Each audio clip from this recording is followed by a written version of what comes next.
Welcome to the Filmcast review of Transformers 1. I'm going to read the plot summary of this movie from IMDb. The untold origin story of Optimus Prime and Megatron, better known as sworn enemies, but once were friends bonded like brothers who changed the fate of Cybertron forever. Now, guys, I'm going to just put this out there. I think the Transformers movies mixed track record in terms of quality. Let's say that. Yeah, Mixed track record.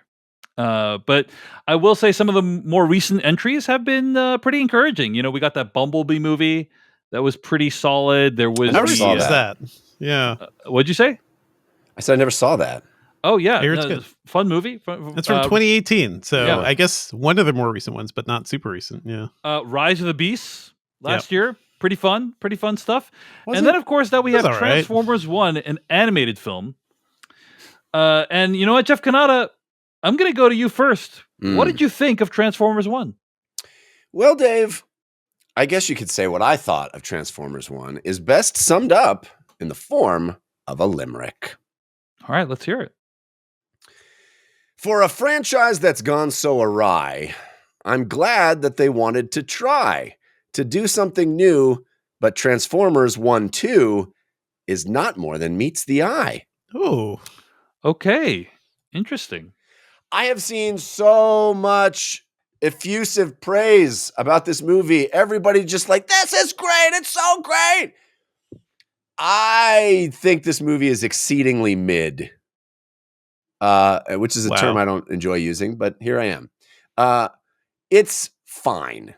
It's fine. It feels very much like a kid's movie, and it has a lot of kids' movie logic and a lot of kids' movie dialogue, which is to say, on the nose, tell not show. I went and I brought my son to see this, my 8-year-old son. He loved it. He had a great time, loved it. Came out buzzing. And he's not exactly a Transformers fan. You know, he doesn't know Transformers. There's no cartoon for him to watch. He hasn't watched any of the Michael Bay garbage. So he doesn't know, but he came out very excited about it. There's a lot of things this movie does that are fun. I think the voice cast is excellent. They got, A-list talent across the board. I think the way the movie looks for the most part is pretty good. I think the action is pretty bad and unintelligible for large stretches. There's a difference between something being cool and something being cool.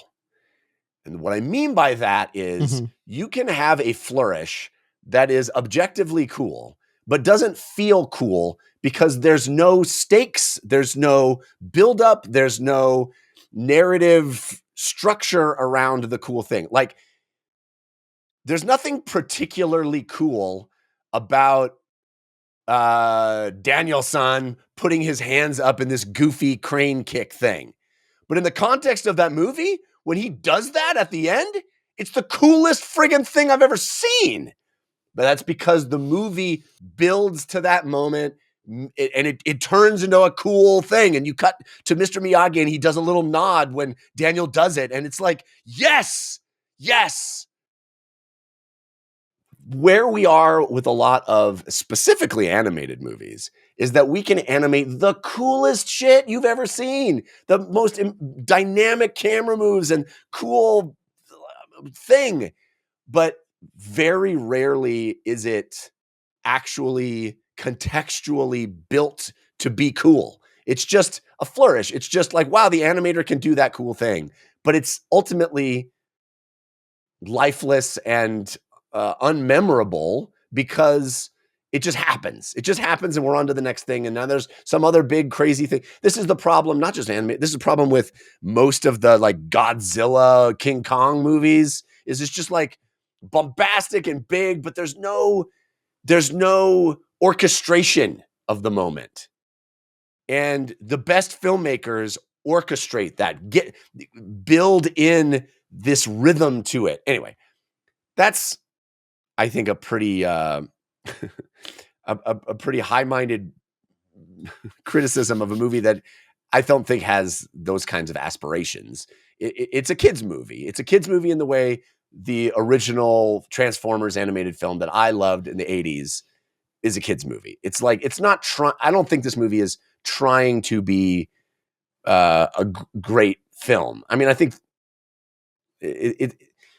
it's not attempting to be like, doing trying to be Inside Out 2 or something. It's just trying to entertain the kids for an hour and a half, and it does a fine job of that.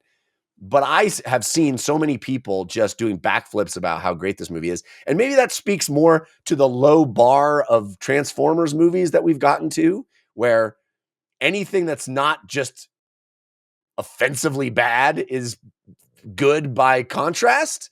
And so, certainly that's this. This movie is fun. It's fine. But I didn't think it did anything particularly special. And in fact, and we can get to this in spoilers, I think there's a lot of stuff in it that's just like, why did this happen? Well, it happened because we said it happened. There's no motivation to it happening. It's just like, it's a magic place where magic happens. This just the thing that happens. And to me, that feels lazy. And I think the movie is a little lazy with a lot of those concepts. But I do like the fact that it has humor. I do like the fact that it's kid friendly. But it still kind of takes away all of the things for me that make Transformers special. And I can get into that in spoilers.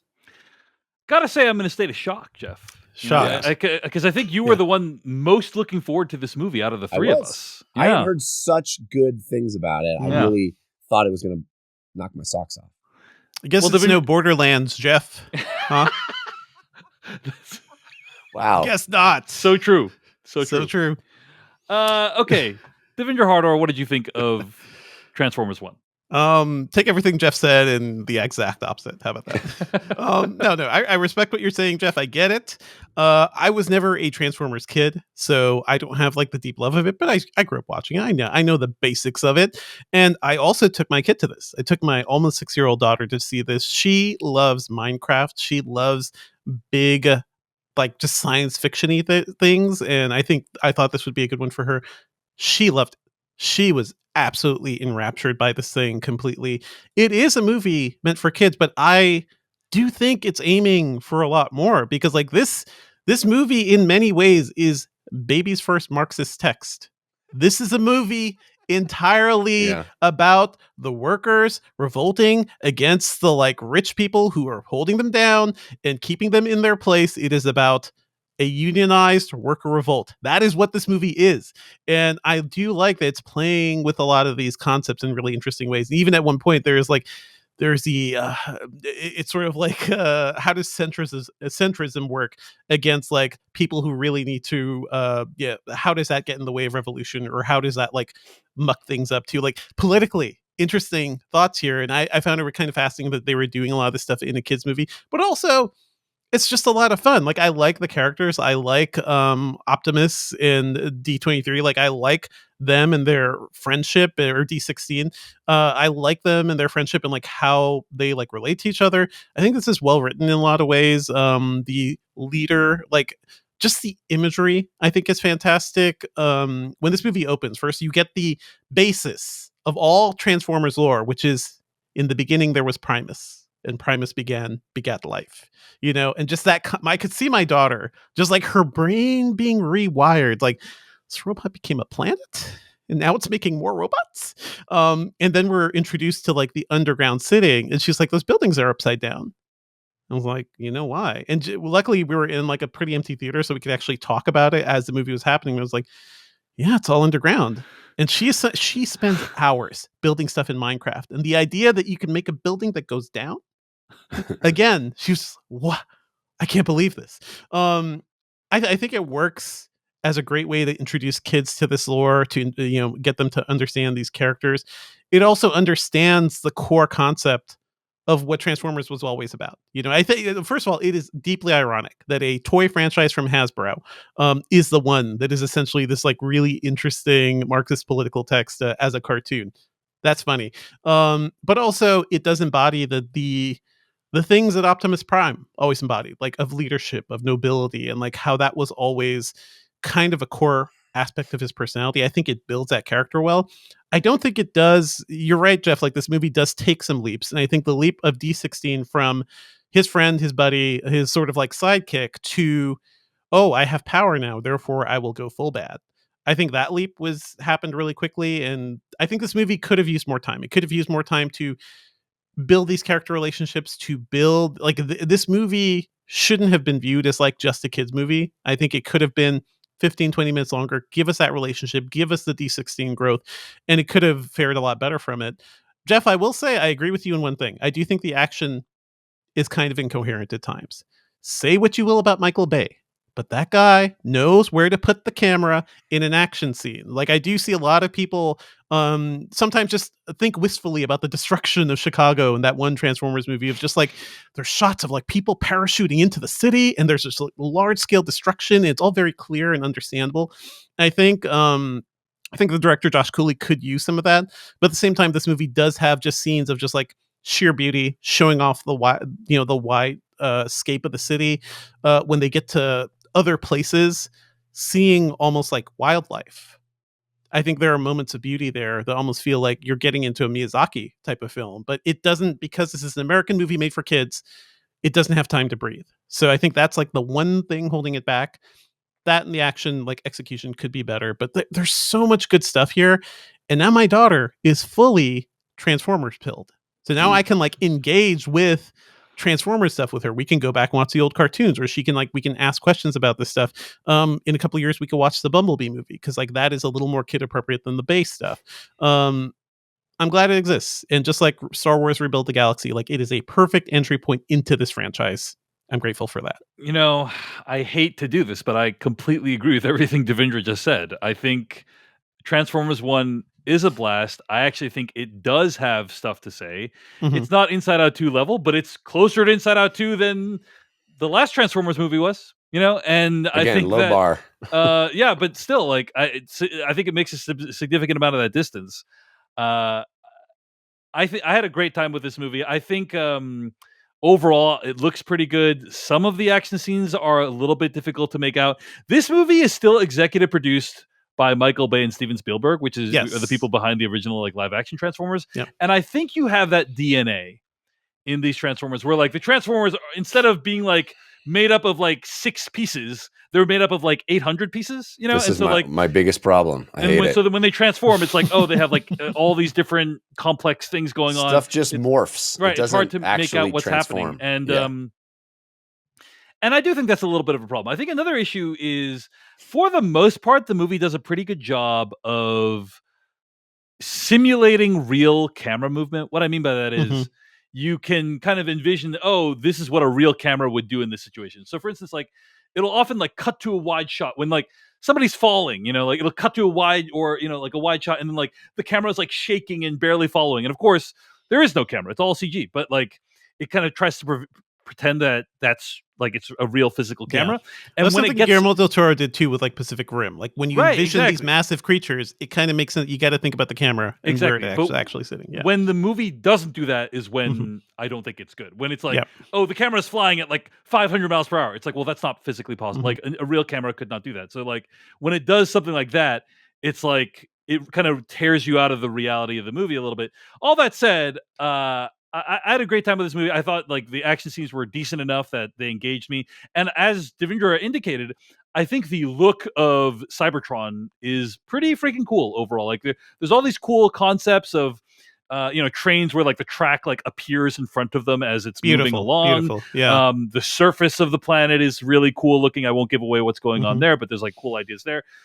So yeah, I had a great time with this movie. I would recommend it. It's a little I bit think scary. it does have the touch. It does have the power.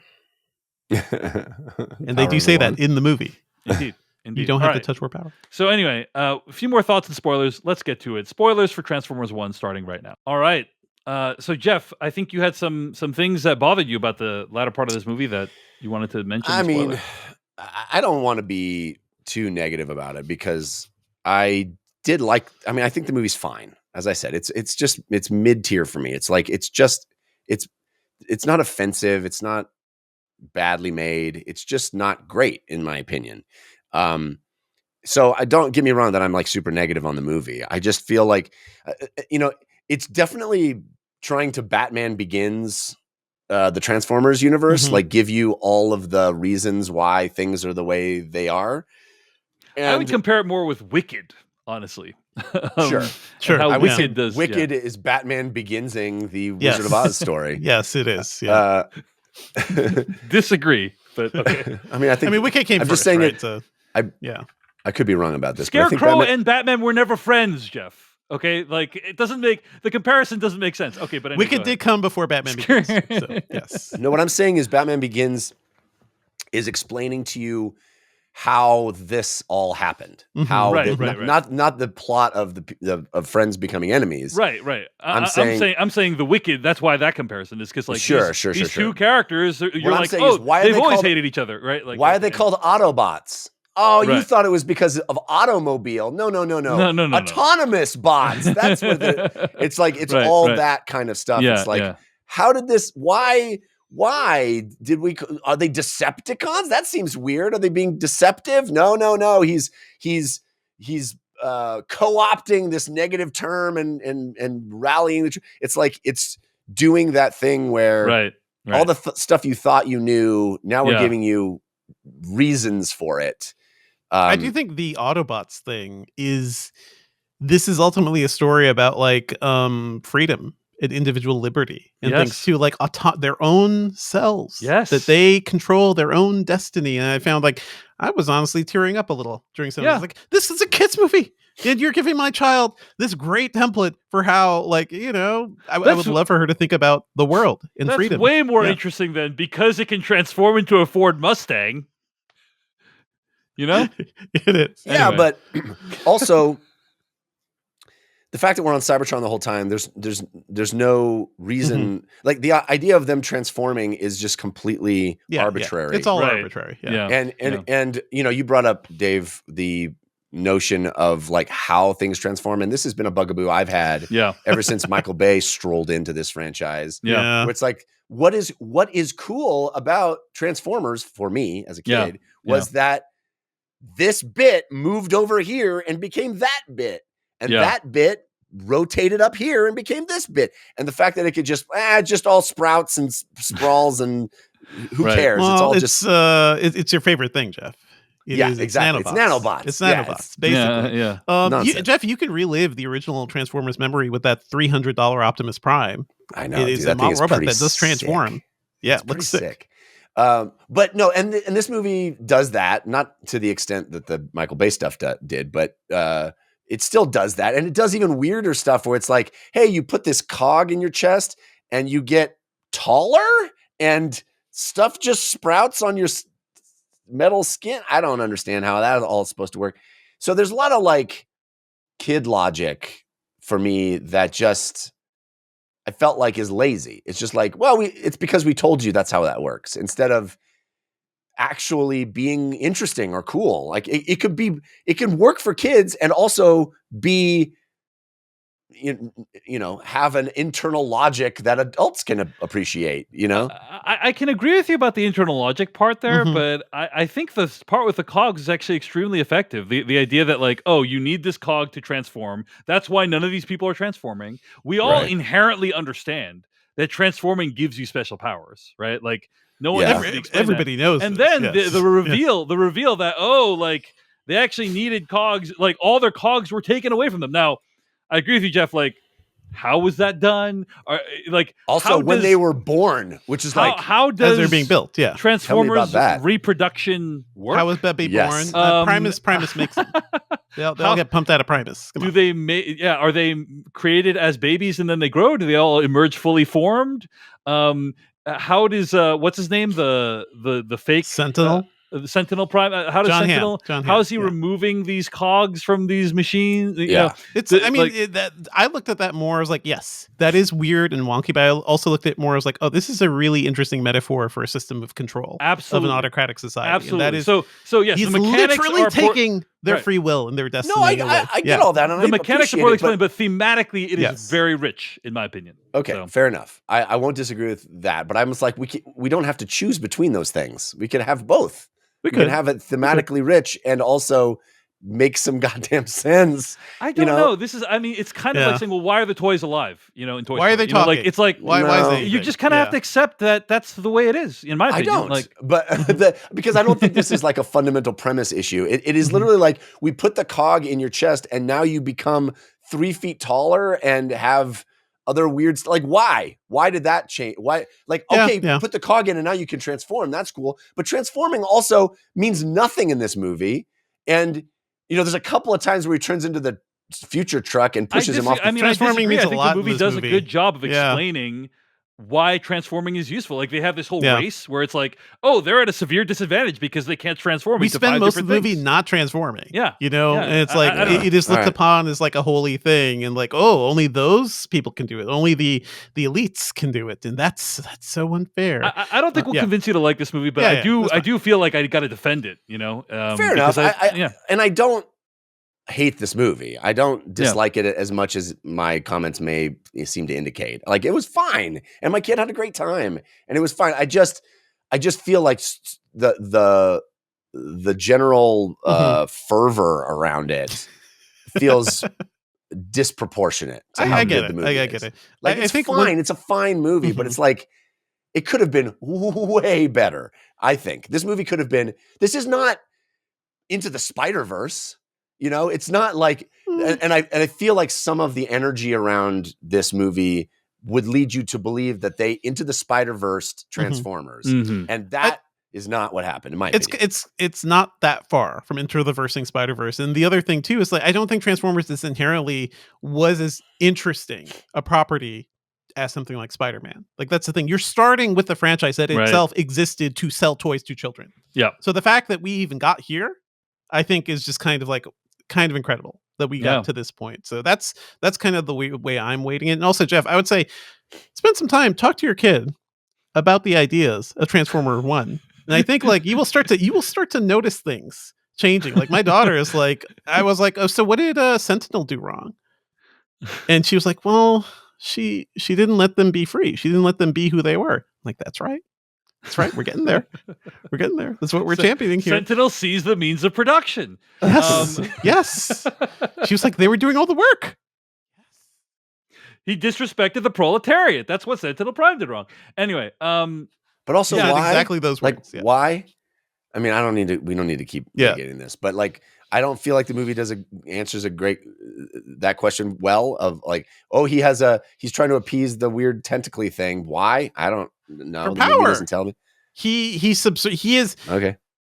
Why is Donald Trump bowing? Okay, I mean, Jeff, why is Donald Trump looking at Vladimir Putin and being like, you are the king boss, sir. I'm in shock because like the movie actually does a really good job of explaining these things. Like for a kids movie, does an extremely good job of explaining these things, in my opinion. Okay. And it's like, hey, this alien species trying to take over the planet, and Sentinel Prime is able to maintain his position for a little bit longer, and many people in our real life actually sacrifice their dignity and their future for just a little bit of time in the nice hot seat. You made a fair case on that point. I think like as far as kids things go too, like it is throwing a lot of big ideas out there, and I find that really compelling. This is my daughter's seen like the Lego movie and stuff too, so she's aware of like, okay, the bad guys could actually be pretending to be good guys and controlling the world or whatever, but like the relationship between Optimus and Megatron, I think that this is like,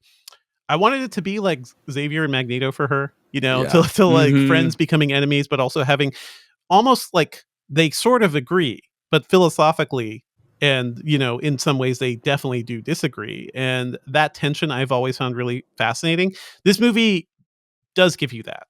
I think it could give you more with the Megatron stuff. I would love to see, like, I don't know if they ever had more, but that relationship, this is the first time she's encountered like really good friends becoming like full-throated enemies, and like that kind of she's really intrigued by that. Yeah, I gotta say, I thought that part of the movie was pretty cool as well. The how their relationship sours, because you get like what's his name, D16, right? At the beginning of the movie, he's like, hey, I tried obeying authority and authority betrayed me, therefore I will never obey authority again. It's not the most complex motivation, but it's like I bought it. It's a pretty quick heel turn into like, I want to be the one in charge and I'm not going to listen to my friends anymore. But I feel like they could have, they could have like bridged that gap a little better. How fun is it to have Lawrence Fishburne in this movie and He's several awesome. times saying the matrix of leadership? Like you hire him just to do that, right? All right. So much fun. Last question, and then let's wrap it up. Mm-hmm. What did you think of Chris Hemsworth as Optimus Prime? Like, All right. Obviously, he's not even trying to do a Peter Cullen-esque voice at the Do beginning. they add but then stuff to him by later the on? by the end, it's like, oh, this is a reasonable approximation of the. Is Optimus that Prime all we know. him by the end? You think? I kind of feel like they added a little mustard to both. Maybe him they and put a Brian little bit Tyree of Henry. like digital spice on it, but like I don't know, it's like pretty close. It's not bad. It's not bad. Also, but I feel like the casting is a good example of like how limited our pop culture is right now because you've got Chris Hemsworth, you've got Scarlett Johansson, Lawrence Fishburne was in an MCU movie. Steve Buscemi, was Steve Starscream Buscemi for was some great. reason. Steve Buscemi as Starscream as like a whiny voice, perfect, good stuff there. But it does. I think Hemsworth is fine, but this could have been a good role for somebody else to really, I don't know, to really replace Cullen. I don't think Chris Hemsworth needs this job. Is the thing. I agree. And we've talked about this before about how it's a bummer that all this like voice actors need to be celebrities now. Such a bummer. And it was completely unnecessary for this. Yeah. Like I don't think that like okay, Lawrence Fishburne was great. Chris Hemsworth, I guess, if that's mostly him, does a decent approximation of Optimus Prime. You don't need any of the other. You don't need Scarlett Johansson to be in this movie, right? Like somebody else who is not ultra famous can voice that role. So, but everyone did a fine job. So anyway, Maurice LaMarche is still around. Where is he? Come on, where is he in this? Let's get him back in the mix. All right. Anyway, Keegan-Michael Key as Bumblebee. Yeah, that's fun. All right. Well, anyway, at the end of the day, Devindra Hardawar and I really enjoyed this. Jeff Kanata, not as much, but he didn't hate it or anything like that. I would still wholeheartedly recommend this. I think it is surprisingly deep as a children's film. I can add one more thing. I think it's really exciting about where this could be going too, because at some point, it seems like this is doing pretty well. We may see the death of Cybertron. Like we may see like an Empire Strikes Back level story within this franchise, and just that, and that would be really cool to see, and to think like I'd love to get these characters to Earth for sure. Yeah, exactly. But you got to kind of kill Cybertron to do that, right, or something. I don't know. Yeah, basically have the Transformers the movie plot redone. I think it's going to be rough going. This movie had a $75 million budget. Its opening weekend was 25. It will barely make back its budget in its theatrical run domestically. It was significantly under tracking. Tracking was like 30 plus million. So that's a shame. I'll be surprised if we see any entries in this franchise, like with this group of characters with this aesthetic again. But that said, I think it's certainly worth it, and a movie that I wholeheartedly recommend. The movie's Transformers 1. And at the end of not making Garfield money. It's not making Beetlejuice money. I think that's actually true. What you just said is true. Yeah. And that's a shame. Anyway, at the end of the day, it is really impressive that Josh Cooley made a movie. Thank you so much for watching this video of the Filmcast. Check out these other videos that we have available, and be sure to hit like, subscribe, and hit that bell icon to get other videos from us in the future. You can also go to thefilmcast.com to catch all of our audio podcast versions of all of our episodes. And support this podcast at patreon.com/filmpodcast, where you can sign up for ad-free episodes and exclusive After Darks. Thanks so much to everyone who makes the Filmcast possible.